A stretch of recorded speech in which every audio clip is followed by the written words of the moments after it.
The glass of lemonade on the table still held condensation when Megan Dwyer vanished from Hartford, Connecticut, population 136,000.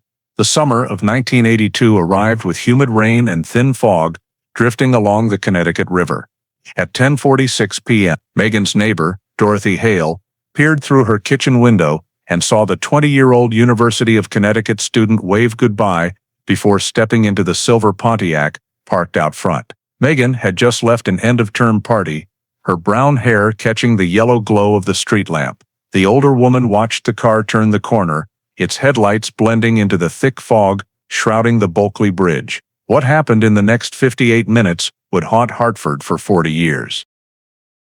Before diving into the story, don't forget to subscribe to the channel and hit the notification bell to stay updated on the latest cases. The summer of 1982 cloaked Hartford's suburbs in a heavy, humid air, thick with the scent of rain-soaked earth and the familiar drone of insects weaving the backdrop of New England nights. Suburban roads stretched under faint yellow streetlights, dim like tired ribbons draped across quiet fields. In a small house on the south side of town, Megan Dwyer, a 20-year-old University of Connecticut student, was folding a summer dress into her suitcase. Slender, with brown hair tied high, her face radiated youthful confidence. Megan was preparing to head home for a few days before the new semester. Friends said she was always the last to leave class, bidding farewell with a wide smile and her signature line, "See you back in Hartford." That night, her friends gathered in a small apartment near the dorms. A simple student party, radio music, the pop of beer cans, and fragmented talk of exams and the coming winter. Neon lights swayed gently on the ceiling, reflecting off plastic cups in their hands. As the party wound down, Megan slipped on a denim jacket, saying she had to leave early.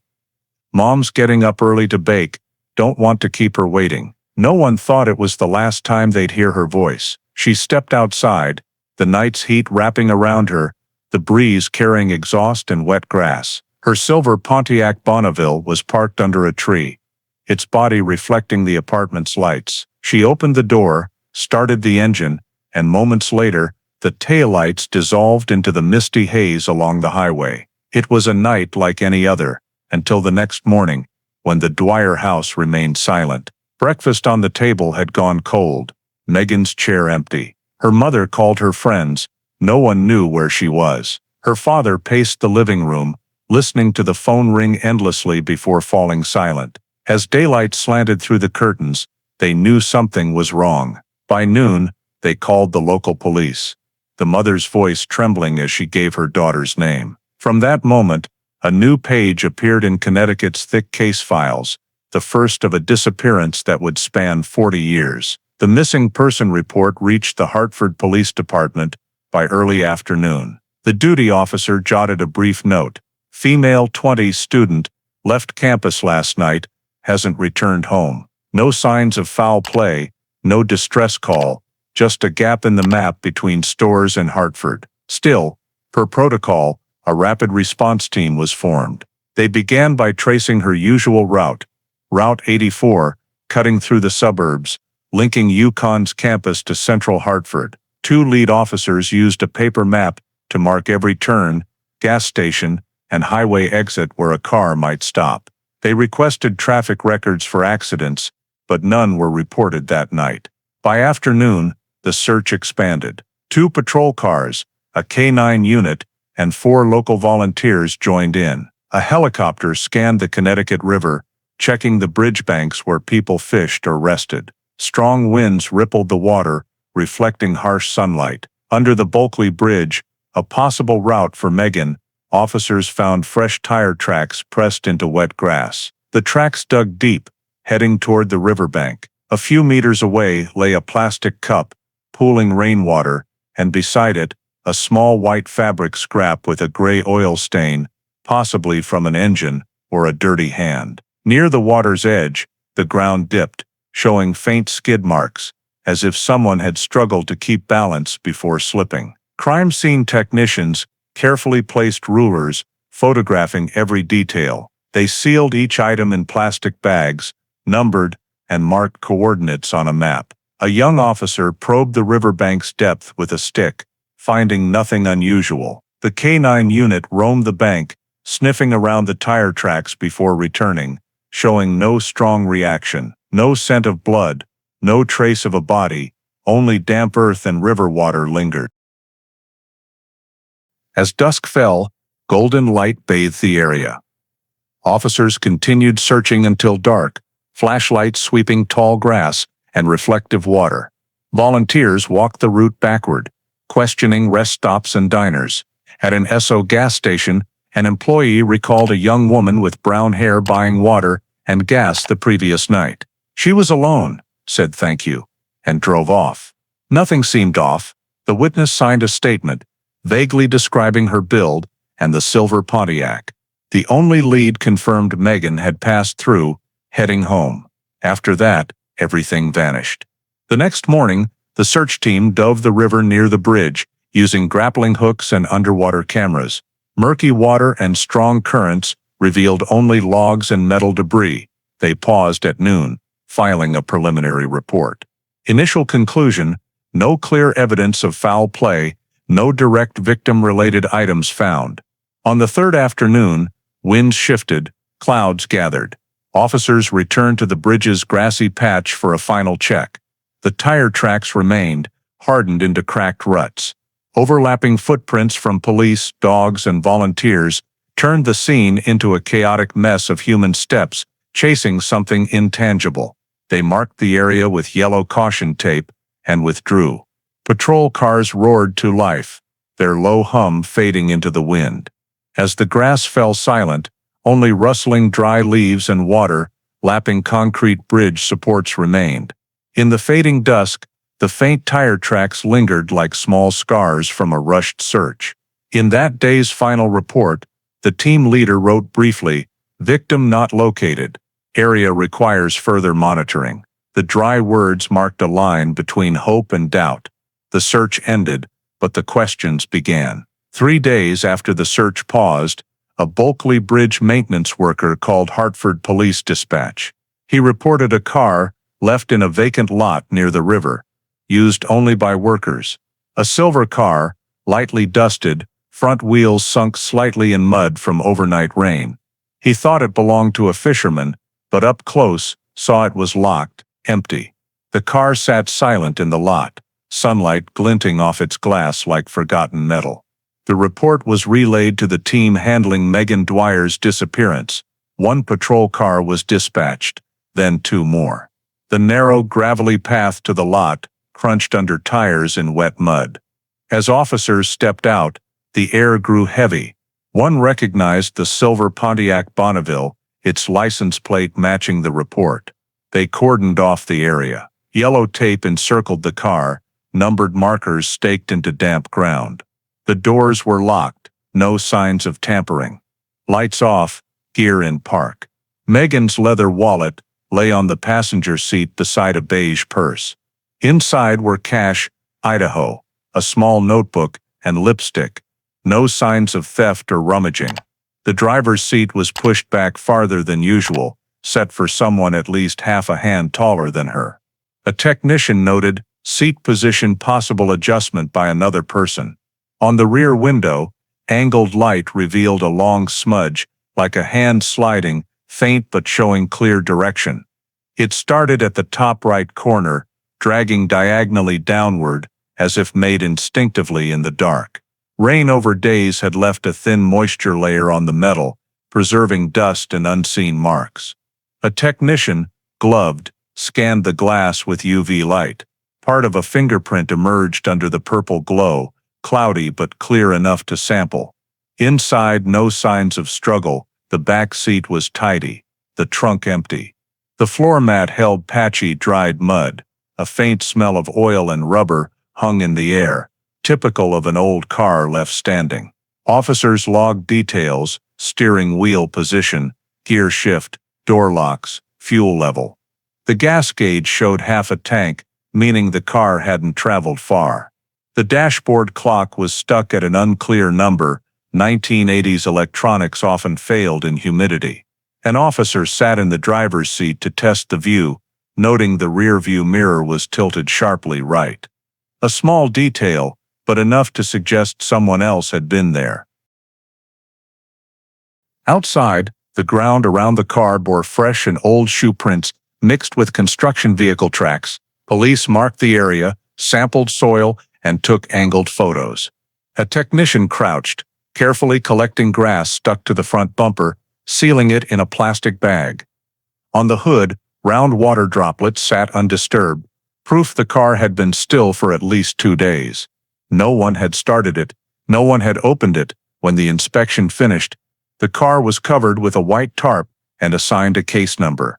A specialized crime scene truck arrived to transport it. They secured the body with straps, lifting each wheel from the ground, slowly towing it away. Police lights flashed across the shimmering river, reflecting on the car like cold metal. The worker who reported it stood at a distance, hands in pockets, silent. The scene report read, "Vehicle matches description, no driver, no accident signs, requires full forensic analysis." They left the lot as dusk fell, river wind carrying a metallic tang. In the red-blue glow of patrol lights on the tarp-covered car, the Pontiac's shape looked like an empty husk, towed through the dark, carrying unanswered questions. The Pontiac was brought to Hartford's criminal forensics garage the next morning. The space was lit to standard, windows sealed, the air thick with alcohol and fluorescent powder. Technicians worked quietly around the car, each assigned a section. They started by dusting gray powder on frequently touched surfaces, door handles, steering wheel, rear view mirror, dashboard, rear glass. As the powder settled, fingerprints emerged, faint swirls like an alien language. 28 prints were logged, numbered F01 to F28, photographed, and preserved on film. Most matched Megan's, cross-checked with her toothbrush, notebook, and personal items. A few belonged to officers who moved the car. Only one print on the rear glass, faint but clear, remained unidentified. The file noted, "Unknown print, retained." Next, they collected fibers and hair. A technician used tweezers to pluck strands from the seat and headrest. 3 hairs were found, 2 matched Megan's color and diameter. One was darker, with a thicker, shorter root. In 1982, DNA analysis didn't exist, so they relied on color, shaft structure, and manual microscope comparison. The preliminary report concluded, 1 distinct hair, second person, not ruled out. From the floor, they recovered 6 loose fibers. Initial analysis showed most were synthetic seat fabric, but one had a different texture, resembling nylon from industrial work uniforms. It was sealed separately, labeled Origin Unknown. In 1982, no textile database existed for tracing. Everything was stored manually, bag by bag, label by label. Searching the victim's purse, they found an ivory plastic comb, a faded Esso water purchase receipt, folded papers, lipstick, and a brown hair caught in the comb's teeth. This hair differed from Megan's, longer, slightly curly, split at the end. The technician noted, "Hair does not match victim." All were sealed in plastic, labeled, and stored in a cold vault. In that era, each item was preserved physically, as biological analysis wasn't yet possible. Precise storage was the only way to ensure evidence survived for a future they hadn't yet considered. After 2 days, the comprehensive report was typed on carbon paper, hardbound, in purple ink. The conclusion read, "Insufficient evidence to identify a suspect or confirm a crime. External involvement in disappearance not ruled out." The team leader's handwriting faded at the page's end. Case number, Case 82, MD 417. Suspicious disappearance. The investigation team reviewed all data. No signs of violence, no witnesses to a collision, no reported criminal activity near the bridge. The case was reclassified from missing person to suspected abduction, a term for cases where someone vanishes, possibly coerced, but lacks direct evidence. In the storage room, evidence bags were neatly stacked in a steel box, labeled with dates. A young technician lingered over the odd hair, its glint under the plastic, catching the light like a copper thread. He added a note to the log. Owner unidentified. Maintained storage conditions. Then he closed and locked the box. Upstairs, the lead investigator typed the report's final lines. On the desk, Megan's only provided portrait sat beside the file. He glanced at it for a moment before folding it into the folder. In the room, filled only with the clack of a typewriter and the hum of a fan. A case paused midstream. No leads, no suspect, just fine dust beginning to settle on the silver car in the police garage.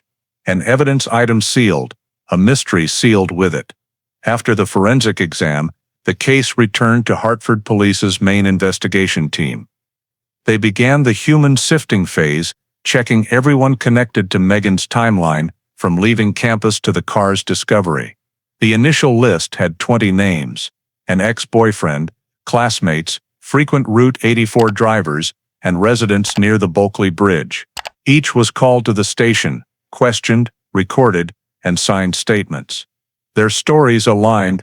No one saw her after the party. No one recalled anything unusual.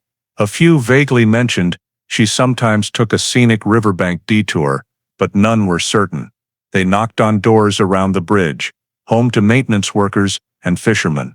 One man heard an engine stop late but didn't look. Another swore he saw car lights flash under the bridge before vanishing. Each statement was a cloudy glass shard, too small to piece together. During the area workers' sweep, Richard Halpern's name surfaced. A Hartford city electrician, he handled night shifts maintaining the Bulkeley Bridge's lighting. Duty logs showed he was in the area during Megan's possible passing. 2 investigators visited his Milford home, an old single-story house with a yard full of tools and cables. Halpern, about 38, lean, bespectacled, spoke slowly. Asked about August 14th, he said. I worked all night, checking the bridge's electrical panel, didn't see anyone. The report noted, no signs of nervousness, provided cooperative information. His time card checked out. Halpern was cleared after 1 session. Investigation note, insufficient basis to pursue. The following weeks drained all leads. No violence, no odd financial activity, no cries for help. Megan's family cooperated, but grew exhausted by repeated questions. Her mother wrote in a police plea. We just want to know where our daughter is, wherever that may be. The request was pinned to the file, her trembling signature at the corner. Local media ran a brief story. University of Connecticut student missing. Police find no new leads. It blended into accident and weather pages. News moved on, forgotten. For police, this was one of dozens of non-violent bodiless disappearances, cases they could neither close nor abandon. In the winter of 1983, the lead investigator typed the final summary. On the printed page, his fingers moved evenly. No credible witnesses, no physical evidence indicating criminal activity. Victim listed as unsolved missing person. The punctuation marks on the paper were drier than the air outside. After reading it, he folded the file, placed it in a brown hardcover, and labeled the side. Case 82, MD 417. Dwyer, Megan. That day technicians brought the evidence to storage. They placed the iron box containing the purse, hair and fabric on the 3rd shelf, row MD, between 2 other missing persons cases from the same year. The storage door closed. The iron lock clicked softly, echoing down the long hallway. A rookie officer whispered, "That's it." The lieutenant only nodded, saying nothing. In the office, maps were removed from the walls, old pins snapping and falling to the floor. Red pens once used to circle search areas were tossed into the trash. No one mentioned Megan anymore. Only a few notes remained in internal reports. No further progress. No request for expansion. Time gradually coated the case in a fine layer of silent dust. Attention shifted to cases with bodies, suspects, or confessions. On the investigation team's old desk, the final report lay buried among new files. The lead's signature blurred by a coffee stain. It was the last trace of the effort to find a girl the city was slowly forgetting. As 1983 ended, the state storage system updated its records. A single line was added to the notes. No further action required. A cold administrative command, closing 20 months of investigation. Outside, the first snow fell on the police building's roof. In the basement storage, the file boxes sat sealed, untouched, in darkness. Somewhere in that room the words, Dwyer, Megan, 1982 faded under dust, waiting 4 more decades to be read again. In the early 1990s, the Connecticut State Police restructured their entire archive. Cases unsolved for over 10 years were gathered and labeled Cold Case. During that transfer, Megan Dwyer's box, 82 MD 417, was moved to the basement of the Wethersfield storage facility, where thousands of unresolved cases sat like thick, unread books, never opened to their final page. The large room had white-painted concrete walls, rows of iron shelves stretching along, each numbered in black paint, lit by dim green fluorescent tubes. The faint light cast a cold, gray hue over metal and old paper. The air carried the distinct smell of dust, paper, and aged sealing tape. One morning, the archive transfer team wheeled carts to each shelf. They sorted by year, marking case codes in red ink. When the box labeled Dwyer, Megan, 1982 was placed on the third shelf, row DH, no one lingered longer than a minute. To them, it was just one of hundreds of names. The side label read clearly, Missing Person, Unsolved. The dark brown hard box, its bottom edge stained with old watermarks, was tied with frayed string. Inside were a metal evidence bag, envelopes with reports, faded scene photos, and a 1982 newspaper clipping. Time passed. In 1995, the archive was reopened for routine inventory. A young technician, Raymond, new to the job, was tasked with checking the seal's condition. Working alone in the dimly lit room, he noted each box and code in a notebook. Reaching Dwyer, Megan, 1982, he wrote briefly, Good condition. Sealed purse, intact. No damage observed. That note became the last record of anyone touching the file for nearly 3 decades. Raymond closed the box, affixing a new white label over the old ones. Beneath, faint handwritten text from a predecessor remained visible. Case closed, 1983. He didn't know or need to know the story inside. His job was only to ensure everything stayed in place. As he pushed the cart from the row, the fluorescent light above flickered, buzzing, then went silent. The room sank back into half-darkness, with only the hum of the ventilation and his fading footsteps. From then, Megan Dwyer's file entered what police called deep sleep. No further inquiries, no updated reports, no questions asked. Years layered dust over everything. The boxes yellowed, edges curled, labels faded. Cobwebs thickened around ceiling vents, metallic dust floating in faint light. Each time the storage door opened, the stale air stirred, blending old paper, ink, and rust. Occasionally, new technicians visited to learn evidence preservation. They walked the aisles, pausing before packed shelves, hearing instructors explain long-term storage protocols. No one noticed the small text on the third shelf, middle row, Dwyer, Megan, 1982. Under dust, the black ink handwriting blurred but remained legible if viewed closely. In the mid-2000s, all cold case files were digitized. Thousands of codes were entered into a new computer system, but only cases with clear criminal signs were prioritized for scanning. Megan Dwyer, Missing Person, wasn't among them. On the screen, her case showed one line, Status Archived. No reopening date, no assigned officer. Outside, the world changed. DNA analysis emerged, then advanced rapidly, but old files like Megan's remained untouched. Younger investigators, born after the case, might glance at her name and move on. In annual internal meetings, the backlog of cases was read quickly. A formality. Her name joined dozens, then faded silently. In 1997, Raymond's note remained in the file, its green ink faded. Sealed purse, intact. A simple line, the only proof everything was kept in place, waiting for a time when technology could read those silent traces. In the cold room, the wall clock ticked slowly, its second hand gliding through long moments. The air stayed unchanged for decades. Elsewhere, Hartford evolved, the Bulkeley Bridge repainted. The Esso station changed owners, A new generation grew up unaware of Megan Dwyer. Only her file, among thousands forgotten, held the breath of a summer night in 1982. Silent, sealed, and waiting. In early 2021, the Connecticut State Police announced the Cold Case Reexamination Program, a federally funded initiative to review unsolved cases from the previous century. The goal was to leverage DNA technology and new genetic databases to see if any cases could recover evidence. It was a massive project. Thousands of forgotten boxes needed inventory, sorting, and reassessment. Among the selected task force was Laura Nevin, a 41-year-old forensic investigator who'd worked years in Hartford's criminal tech unit before joining the cold case division.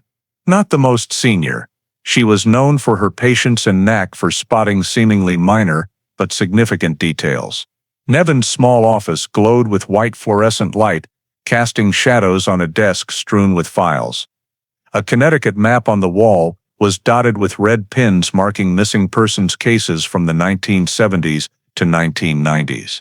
Each pin was a life left in a data void. Reviewing the yearly case list, she paused at one line. Megan Dwyer, missing person, 1982. The name didn't ring a bell, but the brief description, Yukon student, vanished en route to Hartford, no body found, caught her eye. Bodiless cases always made investigators sense something hidden in silence. The next day, Nevin visited the Wethersfield archive. The room was unchanged from 30 years prior. Low ceiling, white concrete walls, long iron shelves. The smell of old paper, metal, and cold dust hit as she opened the door. A staff member led her to row D, each, where Megan's file rested. Just among faded label boxes, one brown hardcover stood out, Dwyer, Megan, 1982. Below the name, faint handwritten text read unsolved. The sealing tape had yellowed, but the red seal from 1997 remained intact, untorn, unchanged.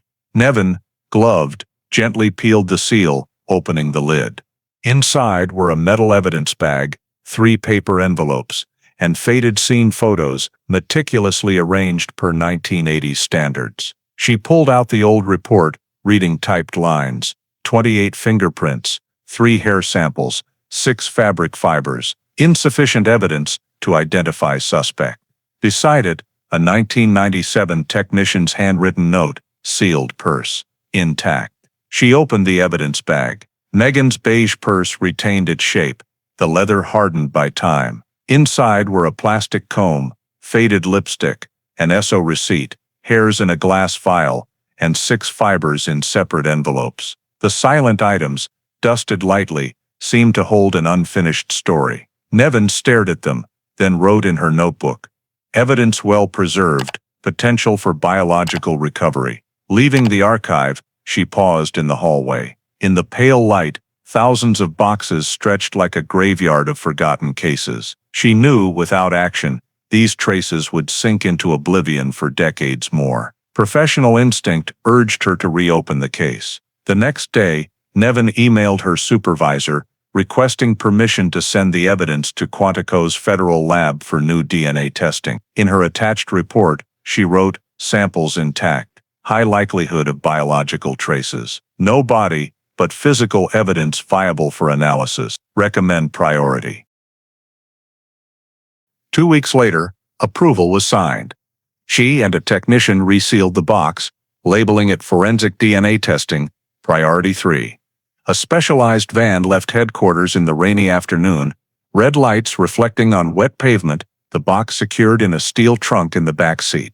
Driving back, Nevin sat quietly. Beside her was a copy of Megan's old file, a black and white student photo, smiling eyes, bright cheeks, hair tied high. She wondered why someone like her could vanish on a short drive, leaving only a few items. The question wasn't new, but for Nevin, it was reason enough to reopen the dusty file. Back at the office, she added a final note to her work log. Megan Dwyer, 1982. Case reopened. Evidence sent to Quantico for DNA testing. Status, awaiting results. She closed the notebook, turned off the light. In the room, only the hum of the air conditioner and faint green glow from the computer screen displaying the state's cold case list. Hundreds of names, but now one marked again. A case awoke after nearly 40 years of slumber. At the FBI's forensic lab in Quantico, Virginia, the box labeled Dwyer, Megan, 1982, was placed in cold storage with dozens of other aged cases. Before opening, technicians followed a lengthy decontamination protocol, triple-layered gloves, protective suits, masks, and visors, ensuring no stray cells contaminated the samples. They knew with old evidence, a single skin cell could ruin the analysis. In the room's corner, a whiteboard read, "Touch DNA Extraction, Project Cold Case." Lead analyst Dr. Helen Kwan, who'd cracked cases with next-generation DNA tech, oversaw the evidence bag's opening. She carefully removed the glass vial, holding the hair sealed since 1982. The sample was dry and brittle, the root nearly disintegrated, but stable storage preserved its cellular structure. Beside it were fabric fibers from the car seat, some with oil stains. Each was placed on a separate Petri dish, QR-coded, photographed, and moved to the extraction room. Touch DNA extraction, pulling DNA from microscopic skin cells, was used. The technique could reconstruct a full genetic profile from just a few dozen cells. A technician pipetted enzyme solution onto the hair root, then placed it in a high-speed centrifuge to separate the nucleus. The machine's low hum echoed, like a clock counting down to a revealed secret. The process took hours. When the final solution was loaded into the DNA sequencer, the room fell silent. That afternoon, preliminary results appeared, signs of a Y chromosome. The DNA belonged to a male. Kwan leaned in, checked the electrophoresis chart, and confirmed. Sample valid, no contamination. The data was entered into CODIS, the federal criminal DNA database. The matching process ran nearly 2 hours. Result: no match with any known criminal or suspect profiles. No Richard, no one with a similar sequence ever arrested. The screen displayed coldly, no match found. The result was both disappointing and hopeful. No CODIS match meant the DNA belonged to someone never convicted or sampled. Kwan suggested the next step, genetic genealogy, comparing genetic markers to voluntary citizen databases used in commercial ancestry sites. This method had solved the Golden State Killer case years earlier. Megan Dwyer's file was sent to an FBI-linked genealogy team. They analyzed over 700,000 genetic markers to trace distant connections. Endless code strips scrolled on the screen, each a fragment of the unknown man who left a trace in the Pontiac 40 years ago. A server ran overnight, cross-referencing millions of open database profiles. The next morning, the system returned initial results, 3 weak matches, tied to people named Halpern in Milford, Connecticut. One, per genealogy data, had a grandfather born in 1944. The right generation and area for the DNA's likely owner. Kwan called Nevin on a secure line, her voice calm but firm. "We have a genealogy match, not in CODIS. Halpern, Milford. He may never have been arrested." In Hartford, receiving the news, Nevin was reviewing the 1982 file copy. She flipped to the list of questioned individuals, stopping at a name, Richard Halpern, Hartford Electric Company. The note beside it, present, near scene. Insufficient basis to pursue. She stared at the faded ink, then typed slowly. Possible link, genetic genealogy result. For the first time in 40 years, a name from the past intersected with a DNA strand from the present. At Quantico, the team verified the results' reliability. They compared additional DNA samples from 2 Halpern family members in the genealogy database, confirming a 99.98% match probability. This meant the man who left the hair in Megan's car was a direct relative, father, brother, or uncle of this lineage. Richard Halpern was circled on the lab's digital board. The official forensic report reached Hartford in early November. Its opening line, "DNA sample belongs to a male closely linked to the Halpern family, Milford, Connecticut. No CODIS match. Recommend tracing related individuals." A short note, but enough to shift the investigation's course. Nevin printed the report, holding it, standing silently by the window. Outside, Hartford's fall sky was gray and cold.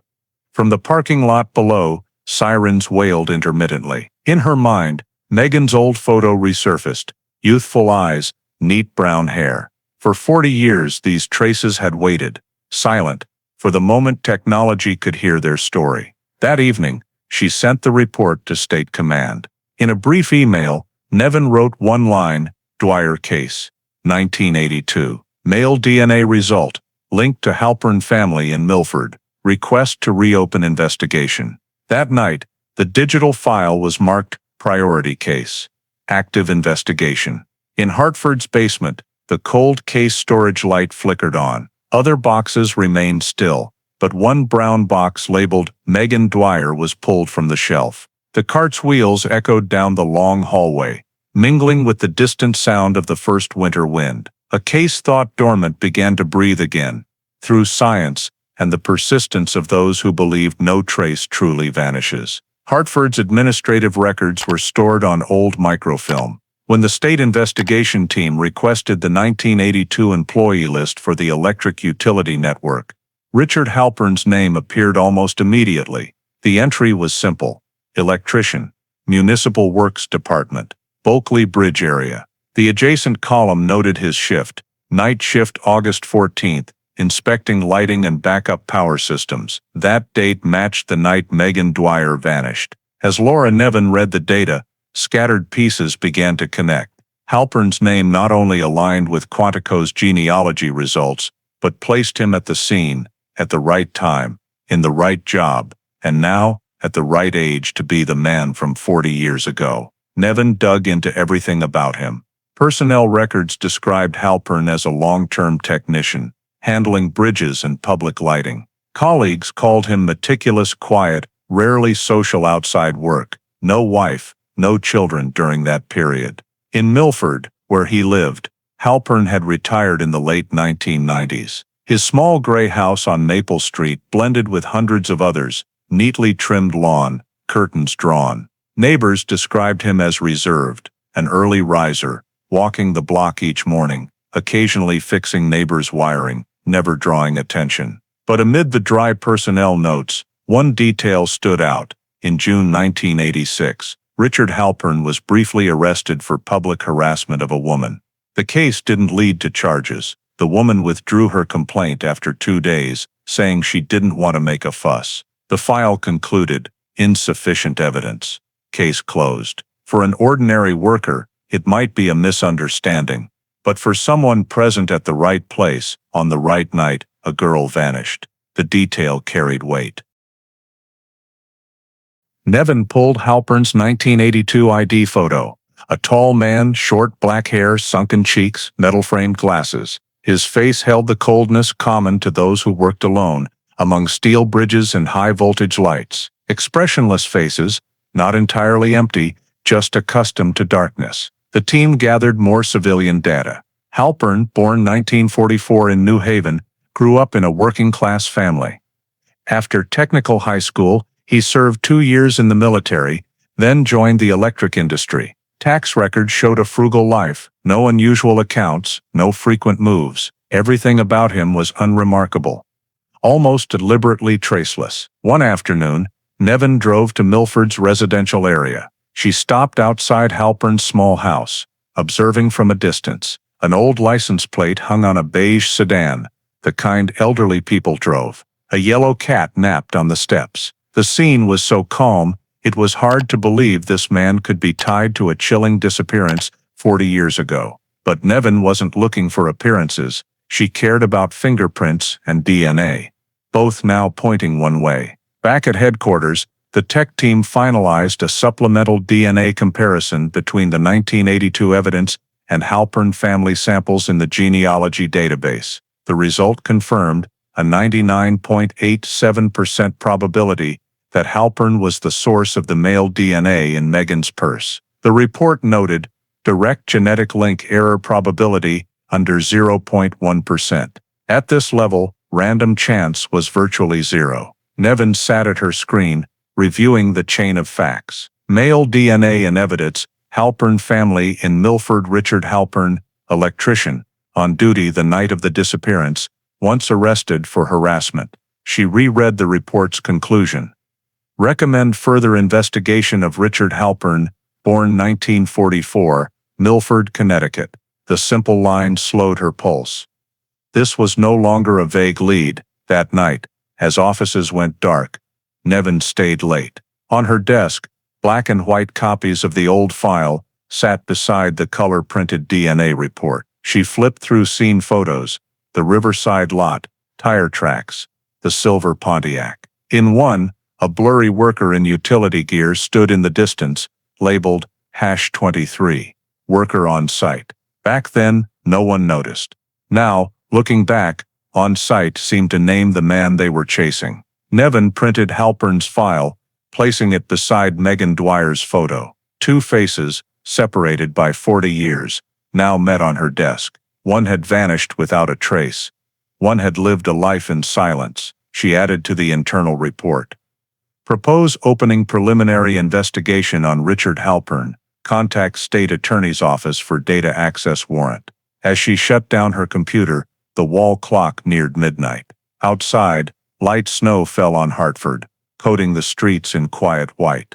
In the office, the printer was still warm, its tray holding a new file, barely 10 pages, but carrying the case's turning point. In the top corner, beside the case code, a line read, "Suspect file created.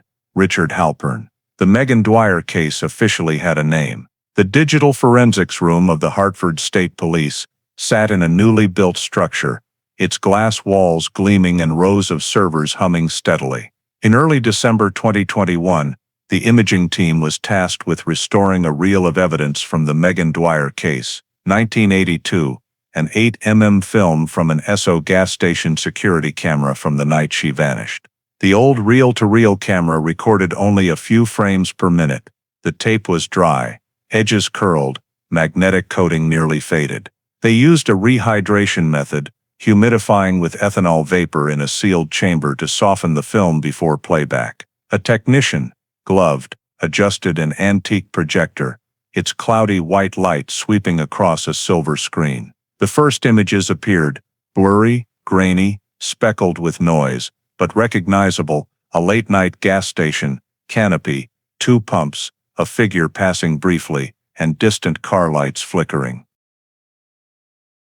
They played the frames slowly, second by second. Midway through the reel, at 11 p.m., a silver Pontiac Bonneville appeared, its body reflecting overhead lights, parked at pump 3. A small female figure, hair neatly tied, stepped out from the driver's seat. She pulled the nozzle, leaned down, then walked into the store. Less than a minute later, she returned, opened the gas cap. Light from the store's glass door lit her face, clearly, Megan Dwyer.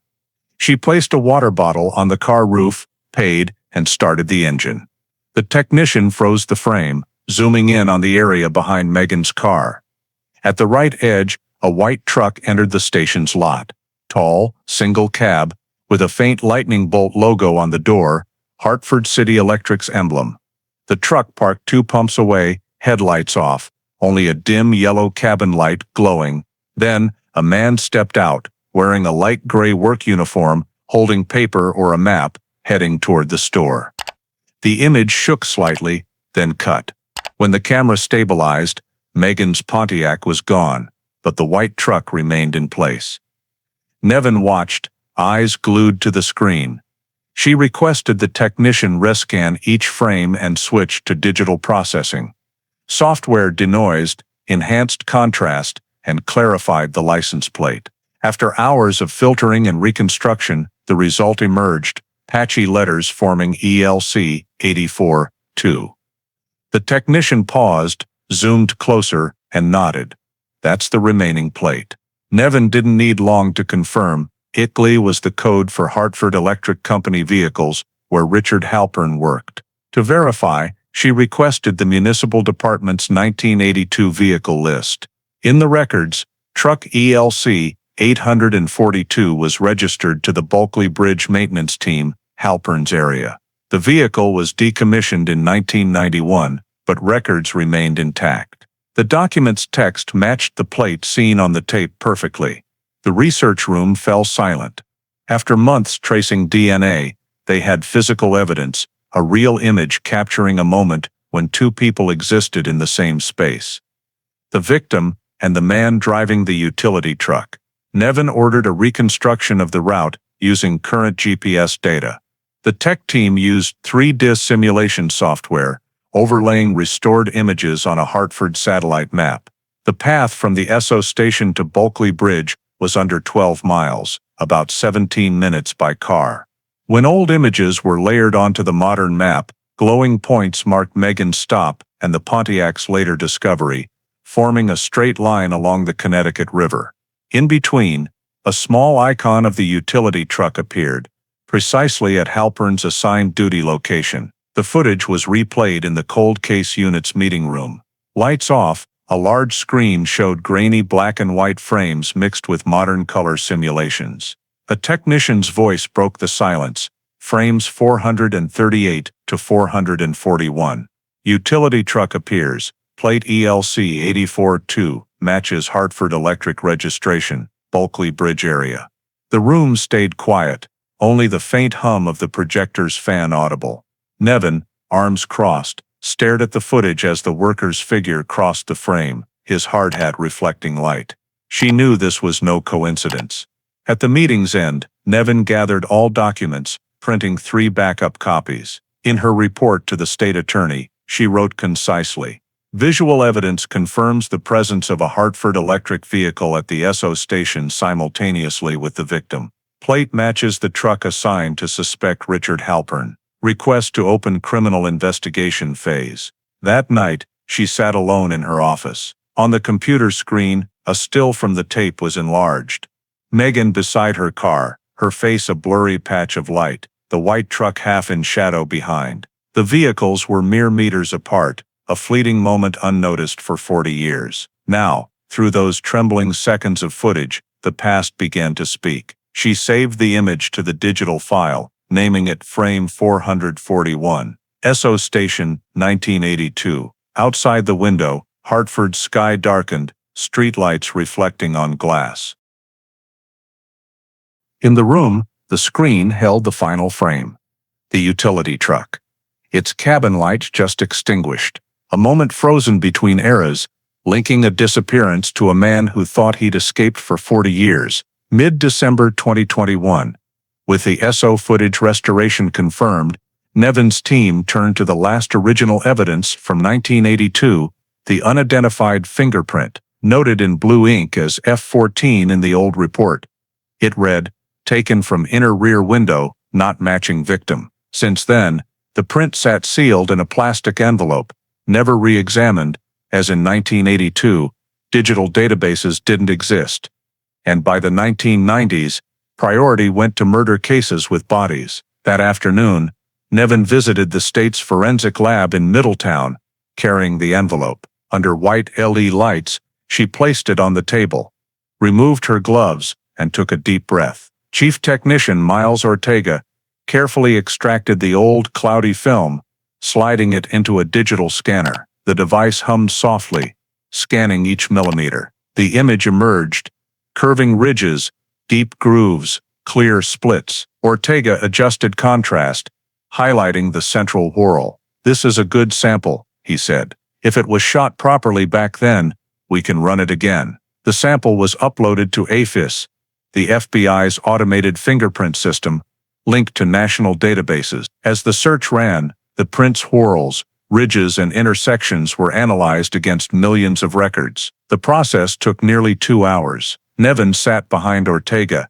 eyes fixed on the screen. Every few minutes, random names appeared and were discarded. On the 12th scan, the system beeped. A window popped up. Match found. Probability, 100%. The name below silenced the room.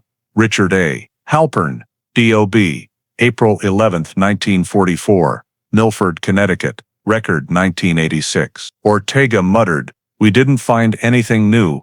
This time, we just didn't miss it." His words rang dry and heavy. On the screen, 2 fingerprint images appeared side by side, one from the 1982 silver film, the other, a digital scan of Halpern's from his 1986 police record. Green dots marked matching points, every whorl aligned perfectly. no discrepancies. The result? 100% match. Nevin leaned closer, staring at the detail overlooked for 40 years. It was right here, she whispered, from the start. Ortega nodded, pulling up the 1986 file. It showed Halpern's fingerprints, taken manually in ink during his harassment arrest, later digitized locally. In 1990, when the state upgraded to digital records, many files, including Halpern's, were marked incomplete due to format errors and never entered nationally. For 4 decades, the evidence existed, hidden by a technical glitch. Ortega printed the result, attached it to the system report, and signed, match confirmed. AFIS #4281119 versus case file 82 MD 417. Nevin held the paper, staring at the cold numbers. Outside, early snow fell, flakes light as paper dust. She thought of those who handled the film before, 1982 technicians, 1983 investigators. They'd touched it, had everything. But the era lacked tools to read its message. That evening, she returned to the cold case unit office. The computer screen showed Megan's photo beside the SO truck frame, and now the enlarged matched fingerprint. The 3 pieces formed a perfect logical chain. She wrote in the preliminary report, unidentified fingerprint, F14, confirmed 100% match with Richard Halpern, based on 1986 record. Oversight due to data entry error during digitization. Recommend reviewing all cold cases with unverified fingerprints. The next day, at an interagency meeting, Nevin presented the findings to the department head. The matched images glowed on a large screen, green dots twinkling on a black background. A veteran officer stared, then exhaled. It was in our hands, since 1982. We just didn't open it. Nevin nodded slightly. Exactly. The evidence didn't change, only we did. As the meeting ended, she stood in the empty hallway, holding the printed results. The paper was cold, the ink fresh, but its contents echoed the past. Evidence didn't need time to grow stronger. It only needed to be seen again. Her report's final line became a quietly shared quote internally. We didn't find anything new, this time we just didn't miss it. That night, in the archive, the Megan Dwyer, 1982 box was relabeled, active. Evidence match confirmed. The hallway light flared briefly, then dimmed. In the silent darkness, the shelves stood still, but on one small slot among thousands forgotten, the sealed label glinted faintly. The light of justice, 40 years late, finally finding its way back. In January 2022, snow-blanketed Hartford, and in the pale blue light of a late morning, Laura Nevin walked the long hallway of Maplewood Nursing Home, where Peter Klein, the retired investigator who handled Megan Dwyer's disappearance, was said to be living his final years. She carried a slim file, DNA results, restored SO photos, and a digitized Route 84 map. The cover read, Interview, Ret D.T. Peter Klein. His room, on the 2nd floor, was small and simple. A cracked window let in cold air, a faint antiseptic smell lingering. The 84-year-old sat at a table, hands thin, hair white, eyes cloudy but sharp. When Nevin introduced herself and mentioned the case, he nodded, lips forming a tired smile. I've waited for this day a long time. Back then, we had nothing but gut feelings. Klein, once a senior Hartford police investigator, was among the first at the Pontiac's riverside scene. He recalled damp mornings, fog over the water, and the steady crackle of police radios. Back then, he said, it was all eyes and notebooks. No scanners, no DNA, no cameras. We worked on instinct. Nevin opened the 1982 file copy, pointing to Richard Halpern's name. Klein leaned in, squinting hard. Yeah, I remember him. Electrician. We questioned him once. He was oddly calm, no sweat, no shakes. Just said I worked all night, checking bridge lights. Then silence. I asked more. He answered, word by word, short, steady. It felt wrong, but we had nothing to hold him. He paused, fingers tapping the table. If we'd had DNA like now, That girl might have been found long ago. Nevin flipped pages. Did you keep any notes from that interview? Klein sat silent, then slowly stood, opening an old drawer. He pulled out a small, cracked leather notebook, pages yellowed. I kept it. Don't know why, just felt I should. He turned pages, stopping at a pencil-written entry, thin but legible.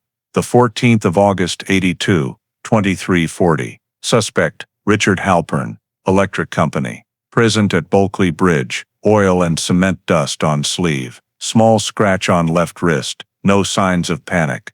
Nevin read slowly. A margin note, underlined. Suspicion, possible close contact with victim's car, check prints. The final line, scrawled, ink smudged. She looked up, heart racing.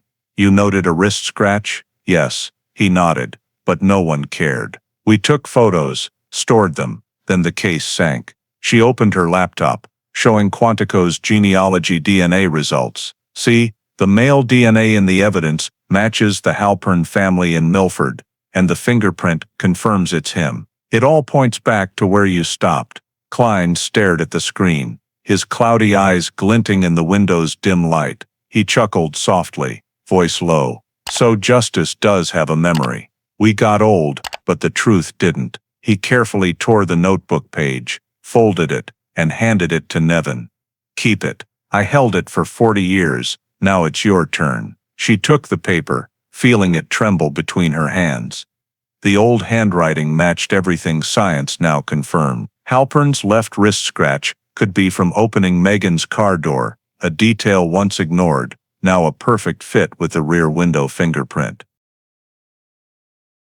Before leaving, Klein added, voice gravelly but firm. We had no DNA, no cameras, just notebooks. But if you read them close enough, you'll see the case was never truly cold. It just waited for the right person to open it. Nevin thanked him and left the nursing home as night fell.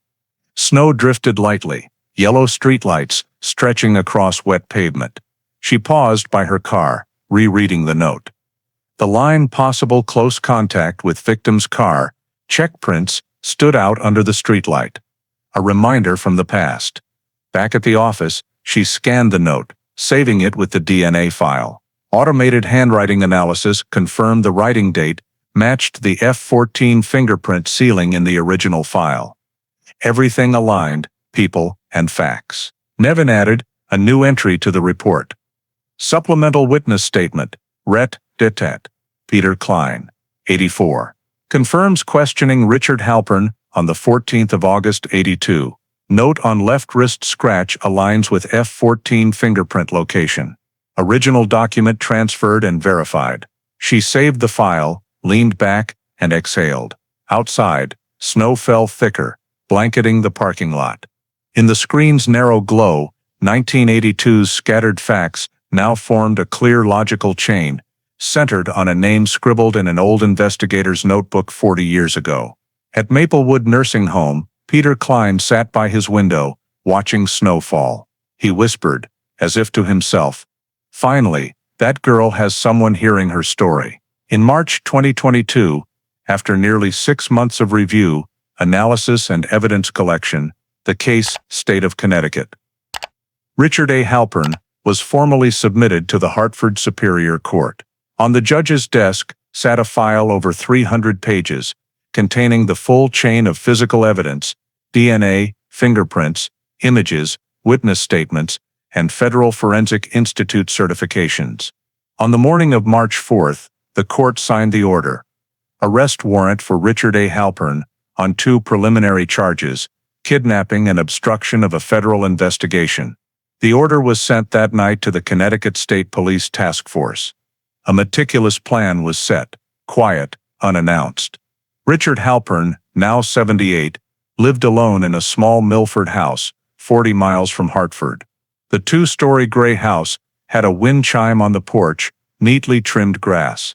Neighbors said he woke early, brewed coffee, and listened to local radio news. No one imagined the house would become the scene of an arrest spanning 4 decades. Before dawn, 4 unmarked cars stopped silently on Maple Street. The air was cold and damp, officers' breath fogging. The team leader signaled, voice low. No sirens, no hard knocks. He's old, but still the primary suspect. Two agents approached the front door, one with a shoulder-mounted camera. The door was ajar, yellow light spilling from the living room. They knocked lightly. After a long pause, slippered footsteps shuffled, and the lock turned slowly. The door cracked open.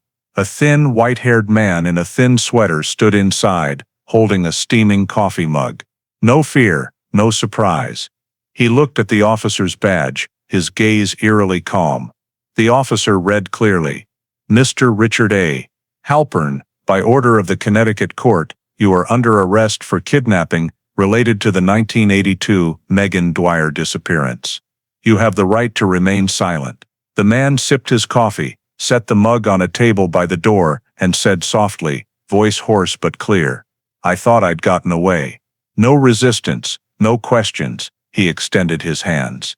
Cold cuffs clicked onto his aged wrists, the metallic snap sharp in the quiet room.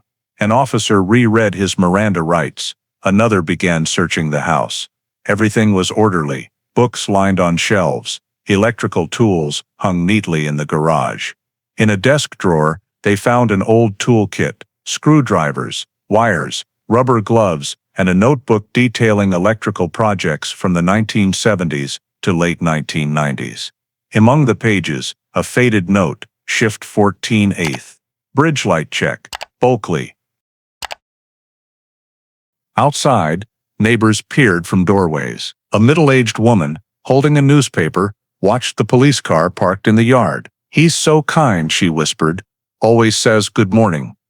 No one understood what was happening, only seeing the old man let out, head bowed, face calm. The team offered no details, only asking people to return inside. In the car, Halpern sat in the back, hands cuffed in his lap. Nevin, present at the scene, sat across. Dim light through the window reflected on his face, expressionless, eyes fixed on something distant. She opened her notebook, reading the Miranda rights again. He nodded, saying softly, "You don't need to repeat it, I know the law." As the car left the neighborhood, Nevin asked quietly, "Do you have anything to say, Mr. Halpern?"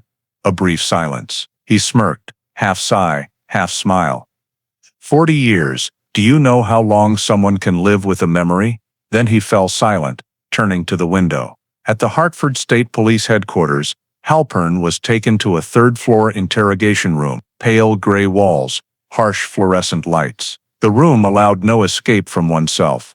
No windows, no shadows, just a metal table, two chairs, a tape recorder, and a fixed-wall camera. Richard Halpern entered at 9 a.m., hands uncuffed but wrists still red. He sat upright, hands clasped, eyes calmer than fearful. Laura Nevin and Lieutenant Carter, the lead interrogator, sat across. She opened the file, arranging papers, and began calmly. "Mr. Halpern, we want to ask about the night of August 14, 1982. Do you remember where you were?" He looked at her, voice hoarse but steady. "I told you then, Bulkeley Bridge. I was on shift."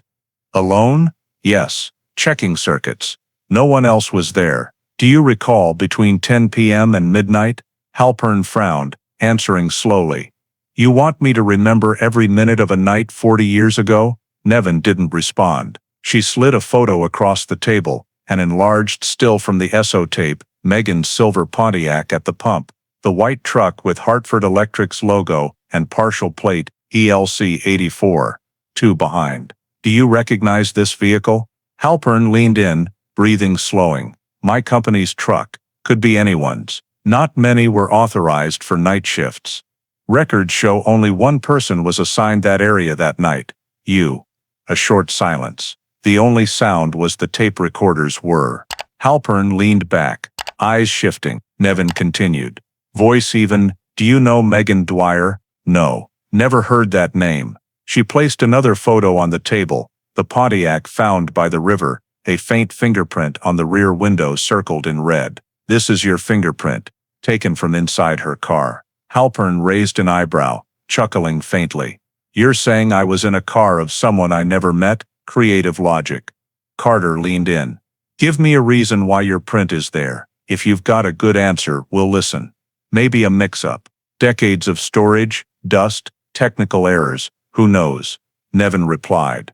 Voice unwavering, we verified the storage process. The sample was sealed, no errors. The recorder clicked softly. In the monitoring room, a technician activated real-time voice analysis software. Halpern's voice frequency, steady until now, spiked after questions about truck, Megan, and fingerprint. Carter pressed. You said you worked alone, but the log says two-person shift. Halpern blinked. The other guy was sick. I reported it. We spoke to him. He took leave a week earlier but doesn't recall who covered. You were the only one at the bridge. A flicker crossed Halpern's eyes, a reflex. He looked at Nevin, saying softly, You're trying to rebuild a past you didn't live in. You don't know what really happened. Nevin stayed calm. She opened her laptop, playing the SO video, frame 441, the Pontiac and utility truck. The blurry figure stepped from the cab. You said you never met her. Who's this? He stared, silent. His nostrils flared slightly, his hands on the table clenched. The voice analysis graph in the monitoring room spiked sharply. I'm not sure. Could be someone from the crew. Can you name them? Don't remember. Nevin closed the laptop. I think you remember more than you're saying, but you don't want to say it. Halpern lowered his head, speaking slowly. You're 40 years late. She's dead, isn't she? Nevin didn't answer, just held his gaze. The question wasn't in the interrogation script, but it thickened the room's air. Carter jotted quickly. Suspect referenced victim status unprompted. Possible awareness of events. After nearly 2 hours, Halpern showed signs of fatigue. He drank water, his hands trembling slightly. Nevin lowered her voice. Do you want to tell us anything? This is your chance to speak before this goes to court. Halpern gave a dry laugh, his gaze flicking to the wall-mounted camera. Court? You think I don't know this game? I worked with wires my whole life. One breaks, the current finds another path. You think arresting me ends it, but you don't know everything. He leaned back, turning his face away. Nevin understood they'd reached the limit of his cooperation. She gathered the file and stood. Carter signaled the guard outside to escort him to holding. As Halpern rose, he muttered, almost a whisper, 40 years and no one remembers her. You're different. You want to believe you found the truth. But truth doesn't save anyone. The door closed. In the monitoring room, the technician finalized the voice analysis. Stress graph spiked 62% when shown vehicle and victim images. Clear psychological response. Nevin stood still, staring through the one-way glass, the white light reflecting her face. Beyond it, Halpern sat alone, his shadow stretching across the floor. She spoke softly, as if to herself. He doesn't need to confess. The evidence already spoke. Her eyes were steady, quiet, the look of someone who knew truth could arrive late, but never died. After the interrogation, Richard Halpern was held at New Haven County Jail pending formal charges. But for the Connecticut State Police team, the case wasn't fully resolved. Laura Nevin and the forensics unit believed the story didn't end with a girl missing in 1982. The deeper they dug, the more chilling coincidences emerged. Same area, same time frame, same victim profile, and same connection to electrical projects. Halpern managed as a field engineer. The cold case unit reopened the catalog of unsolved disappearances from 1978 to 1985. Among over 200 files, 2 stood out. Christine Mallory, 27, vanished May 1980 in Windsor Locks, and Judith Farrow, 19, disappeared September 1984 in Middletown. Both locations were within Halpern's assigned electrical project zones. The routes where the victims were last seen were near rivers, bridges, or auxiliary power stations. These weren't random coincidences. Nevin assembled a behavioral analysis team with an FBI Boston specialist. They mapped Halpern's movements in the 1980s using work logs, timesheets, and bridge maintenance records from Hartford's personnel office. Results showed Halpern was in Windsor Locks the week Christine vanished and in Middletown during Judith's disappearance. His timing, locations, and assignments aligned perfectly. The forensics lab re-examined physical evidence from Megan Dwyer's case. A forensic specialist, Harrison noticed a previously overlooked detail. A thin piece of insulating material stuck under the Pontiac's back seat, collected in 1982, and stored in a sealed bag. Under an electron microscope, it revealed a unique synthetic fiber structure used to wrap industrial electrical cables, custom ordered by Hartford Electric from 1978 to 1985. Compared to company archive samples, the chemical composition and fiber size matched exactly. Not just the same type, Harrison said in a meeting, but the same production batch. Each batch has a unique polymer ratio. We found that ratio in Megan's car. On the large screen, a graph showed two lines overlapping almost perfectly. Nevin looked at the chart, then at the area map. 3 disappearances, 3 locations, all within Halpern's work range, all tied to industrial materials only utility workers accessed. She ordered a data cross-check for Christine Mallory and Judith Farrow's cases. Old reports noted Christine vanished while walking near a Windsor electrical site, and Judith was last seen on a road to the Aragoni Bridge in Middletown.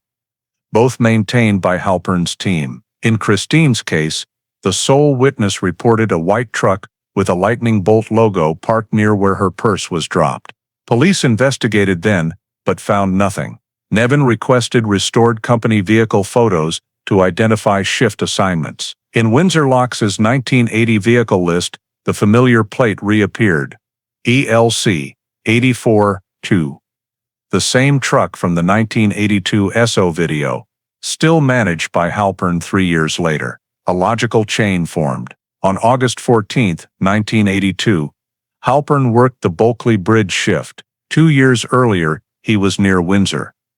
2 years later, near Middletown. All 3 disappearances occurred within a 40-mile radius, around power stations or bridges handled by the same engineer. All victims were young women, alone at night, with no clear signs of struggle at the scenes, just a sense they vanished silently. Nevin presented the chain in a special state headquarters meeting. White lights shone on the table, 3 maps hung side by side, each pinned with a red marker. She used a laser pointer to connect the dots, a gentle curve along the Connecticut River. These aren't isolated cases. This is a cyclical behavior pattern, repeating with the suspect's work schedule. As his job moved, so did the crimes. The FBI specialist agreed.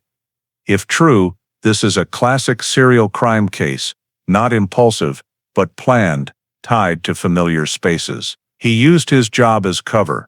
The physical evidence lab reinforced the conclusion with science. Beyond the insulating material, they found faint traces of industrial lubricant in Megan's car, used in electrical bridge systems, issued only to maintenance workers. Chemical spectroscopy confirmed it wasn't commercially available. Once again, data tied Halpern to the scene. Nevin wrote in the comprehensive report, unified factors, 1 same geographic region tied to electrical projects, 2 same industrial material in victim's vehicle, 3 same vehicle type managed by suspect, 4 suspect present at scenes per work schedule, random coincidence probability, under 0.05%.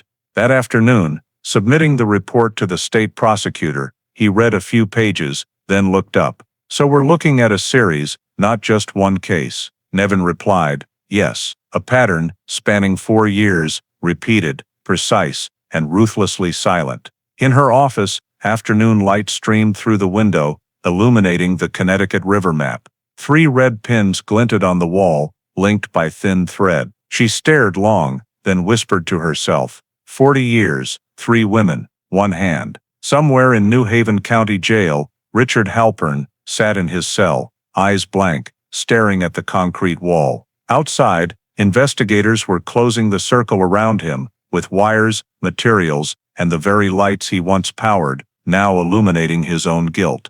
3 weeks after the report's completion, the state of Connecticut, this Richard A. Halpern case was formally transferred from the State Investigation Unit to the Hartford Prosecutor's Office for charging review. In a sealed 5th-floor state building meeting, prosecutors, investigators, and forensic specialists sat around a long wooden table.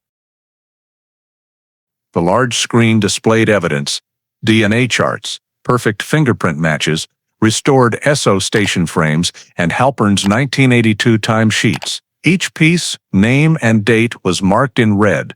A map of truth, buried for 40 years. Lead prosecutor Eleanor Moss, experienced in cold cases, opened firmly.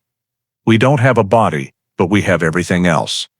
Time, location, DNA, fingerprints, witnesses, and repeated behavior. That's enough to prove a crime occurred. Laura Nevin summarized the timeline, from rediscovering the file in 2021 to Halpern's arrest. She played a short FBI Quantico video where Dr. Helen Kwan explained extracting DNA from a 40-year-old hair.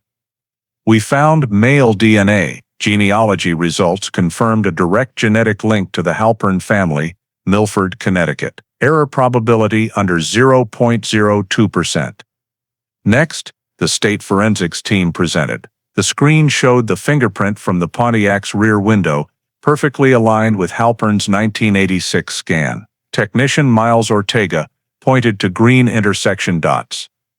12 matching points is the standard. We have 47. This is our strongest physical evidence. Another prosecutor asked, "Any chance of cross-contamination in storage?"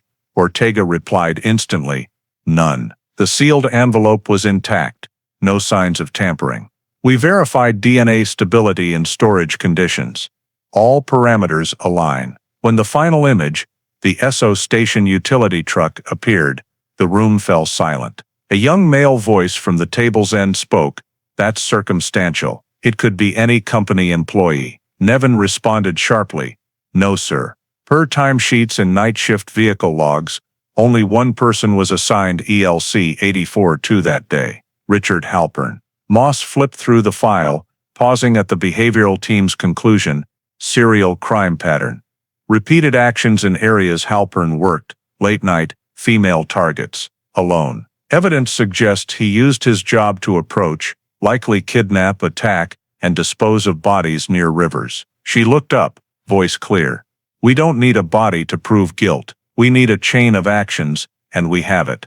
The meeting lasted nearly 5 hours. As the screen dimmed, silence held for seconds before the grand jury foreman, an older man, spoke. "I've reviewed hundreds of files. Rarely does evidence from 40 years ago hold up today. No body, but too many undeniable traces. Fingerprints don't lie, and justice's current, though slow, flows true." Forensic expert Helen Kwan gave a brief technical statement. "No body, but physical evidence confirms direct contact. Fingerprints and DNA don't appear in a victim's scene without real interaction. Science isn't emotional, but it remembers better than people." Her words silenced the room. As the presentation ended, Moss requested a preliminary grand jury vote. Hands rose one by one, no dissent. The record noted, grand jury unanimously approves charging Richard A. Halpern with first-degree kidnapping, resulting in death and obstruction of justice. Nevin sat still, hands clasped. She knew this moment was the final line between past and present, from an anonymous cold case to a formal prosecution. As the room emptied, Moss approached, resting a hand on the file. "You revived a case our generation thought was dead. But remember, the hardest part is still ahead." Nevin nodded. She understood the investigation was done, but justice was only beginning to be written. That afternoon, the indictment was typed, printed in 5 copies. The header read, "Superior Court of Connecticut. State versus Halpern, Richard A." Below, a bold red seal, and Moss's signature. A handwritten note on the right margin. "Initiate trial proceedings." In the courthouse hallway, late-day sunlight streamed through glass, casting long streaks on the walls. Nevin held the file, walking slowly. She recalled Megan's eyes in the student photo. Young, bright, now a silent witness to the case. Everything she'd done was to give those eyes a voice. Outside, the press ran brief reports. Connecticut Superior Court approves prosecution of retired electrician Richard Halpern, 78, in the 1982 Megan Dwyer disappearance. This is the state's first cold case fully revived through combined DNA and fingerprint technology. That night, as courthouse lights dimmed, A file box was placed in a secure cabinet, newly labeled Trial Ready. After 40 years, the Megan Dwyer case entered a new chapter, no longer old papers, but evidence standing firm before the courts of man and time. From mid-April 2022, the Connecticut Superior Court buzzed unusually. Courtroom 4, where the state of Connecticut Victor Richard A. Halpern trial would begin, was fitted with audio systems, internal broadcast cameras, and a segregated media area. Meanwhile, on the third floor, prosecutor Eleanor Moss and her assistants worked through the night in a lit office. Timeline boards, connection diagrams, scene photos, and DNA charts lined the walls, linked by red thread. They reconstructed the timeline, Megan Dwyer leaving a party on August 14, 1982, stopping at the Esso station, reaching Bulkeley Bridge where her Pontiac was found, cross-referenced with Halpern's work schedule, timesheets, and movement records. Each time point had physical evidence, video frames, receipts, fingerprints, DNA. Moss told her team, "We have no living witnesses, but we have traces, and traces don't lie." Across the aisle, defense attorney Thomas Greer, representing Halpern, prepared his strategy. Known for dismantling cases built on circumstantial evidence, he pored over hundreds of file pages, typing notes slowly. He knew the battle was tough. The prosecution had DNA, fingerprints, images, but he also knew the law. No body, no direct witnesses, just theories. In a closed meeting with his team, Greer said, "We'll hit their weakest link, time and motive. They can prove he was there, not what he did or why." The prosecution countered by reinforcing each evidence link. They called FBI forensic experts, industrial material analysts, and a behavioral specialist to prepare court testimony. In a recorded internal meeting, Moss said, "We don't need to prove intent, we need to prove he was the only one who could have done it." On April 28, both sides met in a preliminary hearing to set admissible evidence. The courtroom was quiet, Halpern at the defense table, posture straight, eyes blank. Moss outlined the event chain, pointing to a timeline on the screen. "This is the window from 10:42 to 11:13 p.m. Peak, August 14, 1982. The victim stopped at the Esso station. 3 minutes later, the utility truck assigned to the defendant appeared. Same vehicle, same area, same time. 17 minutes later, the Pontiac was found abandoned under the bridge. Greer stood, pacing slowly, voice sharp. "All they have are pieces. No one saw Halpern and the girl leave the station together. No one saw him touch her. No body, no witnesses, no motive. Halpern didn't know the victim, had no conflict, no personal gain. If everyone near a scene is a criminal, half of Hartford would be in jail." Moss didn't react, lifting a stack of papers. "We're not saying he had a traditional motive," she replied calmly. "He had a pattern, 40 years, 3 disappearances around projects he managed. Matching insulation material, unique industrial oil in the victim's car, his fingerprints and DNA inside the Pontiac. He didn't need to know the girl. She was just part of a pattern," he repeated. Greer smiled faintly, stepping closer. He theorized pattern. No evidence proves violence. No blood, no struggle, no confession. They're building a story, and stories aren't law. Moss met his gaze. "This story is written in data, not imagination. DNA doesn't tell tales, but it remembers." And Halpern's fingerprints remembered. The room's air thickened. The judge called both sides to sit, signaling the clerk to read the preliminary ruling.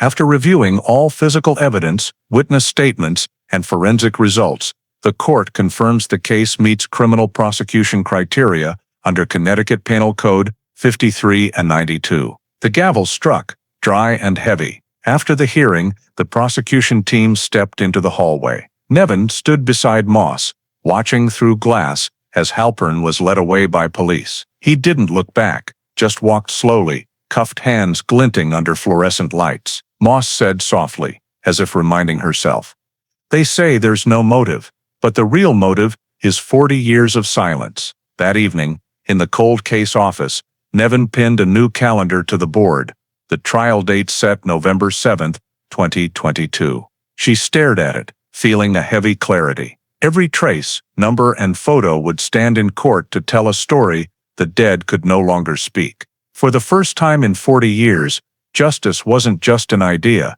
It had a date, a time, and a face. In November 2022, early winter cold swept Hartford, cutting through the heavy air around the Connecticut Superior Court. On November 7th, after 40 years, State of Connecticut, that Richard A. Halpern went to trial. Outside, small crowds gathered, media set up camera tents. Reporters stood in light rain with microphones. To them, this wasn't just a trial, a belated dialogue between justice and memory. Courtroom 4 was packed. At the prosecution table, Laura Nevin sat behind a thick file bound in red cord. Across, Richard Halpern, 78, in a gray sweater, sat silently, eyes on the table, expressionless. His face was gaunt, but his gaze sharp like a dulled blade. Behind him, Thomas Greer arranged documents, occasionally leaning to speak, but Halpern rarely responded. Judge Renee Alcott struck the gavel, opening the session. Her voice rang in the cold space. We begin the trial of Case 22 H.R. 417.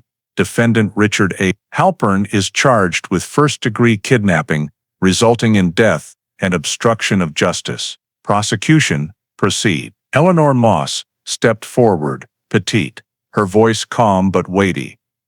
Your Honor, jury, 40 years ago, a young woman named Megan Dwyer vanished driving home from college. No one found her, no one heard her cry for help, but the traces she left, hair, fingerprints, fabric, waited 40 years to tell her story. Today we're here not just to find a culprit, but to prove time cannot erase guilt. The room's lights dimmed. A large screen lit up. A 3D simulation appeared. Megan's route from campus to the Esso station, to Bulkeley Bridge. Each road, each turn rebuilt from real data. The timestamp read, the 14th of August, 1982, 10:52 p.m. The silver Pontiac moved through empty streets, headlights sweeping wet asphalt. The scene shifted. The white utility truck with Hartford Electric's logo parked at the station moments later. Silence held. Then the screen showed real 8mm film frames, blurry, but clearly two vehicles in one shot. Moss spoke slowly, each word deliberate. 2 vehicles. 2 people. 1 night. And only one never came home. The prosecution called witnesses. First, Dr. Helen Kwan, FBI Quantico DNA expert. She detailed evidence recovery, extracting DNA from a 1982 hair via touch DNA, cross-referencing with CODIS, then tracing through genetic genealogy. The screen showed a chart, red and green lines, sample and Halpern's DNA, merging perfectly. Your conclusion? Moss asked. The male DNA in the evidence matches Richard A. Halpern genetically, with an error probability under 0.02%. Scientifically, we can confirm it's the same person. Jurors listened, some taking notes. Next, Miles Ortega, fingerprint specialist. He displayed the Pontiac's rear window print, overlaid with Halpern's 1986 scan. 12 matching points is standard. We have 47. Fingerprints don't age or vanish. Greer objected, requesting exclusion due to unverified initial collection. The judge denied. The process is validated by original seals and forensic certification. Objection overruled. The day's final witness was Laura Nevin. She stepped to the stand, neat in a gray suit, voice calm but sharp. Moss asked, "What made you reopen this case after 40 years?" "A forgotten box, still sealed," I thought. If anything could speak for the victim, it was the evidence inside. When you saw the DNA match Halpern, how did you feel? Nevin looked at the defendant, unwavering. I wasn't happy. I felt silence because justice doesn't bring joy. It restores balance. Attorney Greer stood, beginning his rebuttal. He was calm, speaking slowly. Your Honor, we all want justice, but justice cannot rest on assumptions. No one saw Mr. Halpern do anything to Megan Dwyer. No one knows what happened after she left the gas station. DNA can be contaminated. Evidence can be mishandled. Human memory can fail. No motive, no witnesses, no body. This is a case about absence, not truth. Moss stepped forward, facing him. Her voice not loud, but resonant. Ladies and gentlemen of the jury, Mr. Greer is right. This is a case of absence, no body, no confession, no witnesses. But what we have cannot be bought or fabricated. DNA, fingerprints, matching industrial materials, and timestamps. He was there, driving that vehicle, working that area, and his fingerprints were inside that girl's car. That's not absence, that's truth. DNA doesn't lie. In that moment, all sound in the room seemed to pause. Halpern sat still, his empty gaze fixed on the space ahead. As Moss returned to the prosecution table, he slightly bowed his head, lips moving faintly, saying something no one could hear. The trial stretched into the afternoon. When the judge called a recess for the jury to deliberate, Nevin stood and left the courtroom. In the hallway, winter sunlight slanted through the window, reflecting on the cold tile floor. She paused by the glass, looking out at the courthouse square, snow beginning to fall, silent and white. As if the past 40 years were just a long night, finally dissolving. Inside the courtroom, Halpern remained seated, hands clasped, unmoving. Between him and the outside world was only thick glass, reflecting the weathered face of a man who once thought he'd escaped. But the light on his forehead was no longer one of freedom. It was the light of a final trial, where silence was no longer a refuge. After 8 hours of deliberation, night had fully fallen outside the Hartford Superior Court. Snow fell heavily. Streetlights casting quiet beams. Courtroom 4 stayed lit. The audience seats hushed. The 12 jurors returned, faces tense. Judge Renee Alcott looked at them for a moment, then nodded. Has the jury reached a decision? Her voice was even, not loud, but each word landed like metal on cold tile. The jury foreperson stood, holding a paper, eyes steady. Your Honor, we have a unanimous verdict. The air tightened until a dropped pen could be heard. Halpern sat still, hands clasped, eyes vacant. At the prosecution table, Laura Nevin and Eleanor Moss said nothing, only watched. The foreperson read aloud, voice steady but dry. On the charge of first-degree kidnapping, we find the defendant guilty. On the charge of obstruction of justice, we find the defendant guilty. A faint murmur rippled through the room, then silence. Halpern didn't move, only tilted his head slightly, lips pressed tight. Nevin saw his hands clench briefly, then release. The judge delivered the sentence, her voice stern and final, based on the trial's outcome and presented evidence. The defendant, Richard A. Halpern, is sentenced to 25 years in the Connecticut State Correctional Facility, with no parole eligibility for the first 15 years. The court is adjourned. The gavel's echo closed 40 years of silence. Halpern looked up, eyes cold, offering no protest or plea. As officers approached to cuff him, he said softly, audible only to those nearby, in the end, it's just time. Moss turned to Nevin, replying quietly, and time has won. Outside, the press waited, cameras flashing on. Hartford 7's special report aired that night. After 40 years, the Connecticut court convicts Richard Halpern, 78, on 2 counts, kidnapping and obstruction of justice. This is the state's oldest cold case, solved through genetic genealogy DNA. The headline scrolled, Justice, 40 years later. In a brief press conference, Prosecutor Moss spoke to the cameras. We had no body, no witnesses, but science proved the truth doesn't die. DNA spoke for someone who no longer has a voice. When asked if the investigation could expand to a murder charge, she replied, Justice takes many forms. Today, one part of it was served. Nevin avoided the media. She sat in her office, the window overlooking the freezing Connecticut River. On her desk, Megan Dwyer's old photo stood in a wooden frame, light reflecting on the young girl's face.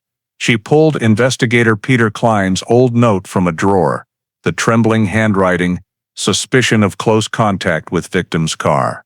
She placed it beside the freshly printed verdict. The gap between the 2 papers was 40 years, a generation's belief that truth wouldn't stay buried. At Cheshire State Prison, Halpern was taken to solitary confinement. His inmate file bore the number CNS 1142. When asked if he wanted to call anyone, he shook his head. No need. In his small cell, white light cast shadows on the wall, outlining an old man with trembling hands. A young guard later recalled that Halpern said nothing for weeks, only reading old technical books, occasionally scribbling in margins, then tearing the pages out. A week later, national media ran analyses. Genetic genealogy DNA paves the way for justice in unsolved cases. Connecticut leads with the Megan Dwyer case, the oldest cold case solved through scientific advances. Forensic and law schools added the case to curricula as a model, where science, persistence, and human memory intersect. The day Halpern was transferred to state prison, Nevin was at the transport dock. She didn't need to be there but stood watching the armored van leave. Its red lights blinked steadily. For a moment, she thought of that summer night in 1982. The empty road, the silver Pontiac, and the young girl who vanished without a word. 40 years later, she couldn't bring Megan back, but she could say her case was no longer unsolved. In her internal report, Nevin wrote the final line: "The Dwyer case closed on November 15, 2022. Defendant Richard Halpern, 78, sentenced to 25 years. This is Connecticut's oldest cold case resolved through genetic genealogy DNA and digital fingerprints." She printed the report, signed it, and placed it in the original file, a weathered hard box, now bearing a new label, "Solved." As she slid it into the metal cabinet, the room's light glinted on the text, sharp, bright, final. Outside snow fell, blanketing the river. Somewhere, time's dust settled, slow and fair, like the justice she'd pursued her entire career. The story of Megan Dwyer, the girl who vanished in 1982 and found justice 40 years later, is more than a closed criminal case. It's a mirror reflecting modern American society, where memory, science, and ethics coexist in the quest for truth. When Laura Nevin reopened that dusty box in the cold archive, it symbolized how modern America is learning to face its past, from unsolved cases and systemic legal errors to people forgotten in the information stream. The story reminds us that in a nation that believes in justice, truth never expires. Old fingerprints, a single hair, a scrap of insulation, details once meaningless, became the voice of the lost, thanks to genetic genealogy and the persistence of people like Nevin. It's a lesson in trusting the power of details and perseverance, that justice may come late, but never vanishes. In today's America, amid misinformation and skepticism, this story urges us to hold fast to evidence-based truth in science, media, and personal relationships. Be like Nevin. Don't rush to judge, don't yield to silence, and believe every honest act, however small, helps rewrite justice. Because in America, where freedom and responsibility walk hand in hand, what matters isn't how fast we find answers, but that we never stop searching. Thank you for joining us on this journey to reclaim justice for Megan Dwyer, proof that time may pass, but truth never fades. Subscribe to our channel to follow more true stories where justice speaks, even after decades of silence.